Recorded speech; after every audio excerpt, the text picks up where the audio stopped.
Breaking news AP assembly budget సమావేశాలకు హాజరు కావాలని వైసీపీ నిర్ణయించింది. అయితే గవర్నర్ ప్రసంగానికి మాత్రమే హాజరు కావాలని డిసైడ్ అయింది.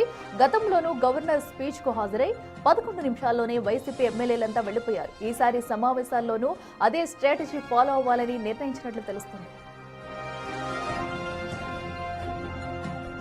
ఫిబ్రవరి 11న ఏపీ అసెంబ్లీ సమావేశాలు ప్రారంభం కానున్నాయి. ఈ క్రమంలో తొలి రోజు గవర్నర్ ప్రసంగానికి హాజరై మిగిలిన రోజులు డుమ్మా కొట్టాలని వైసీపీ భావిస్తుంది. ప్రభుత్వ ప్రజా వ్యతిరేక విధానాలు, అసెంబ్లీలో ప్రతిపక్ష హోదా ఇవ్వకుండా తమ గొంతునకే ప్రయత్నం చేస్తుందంటూ మిగిలిన బడ్జెట్ సమావేశాలను బహిష్కరించాలని ప్లాన్ చేస్తుంది.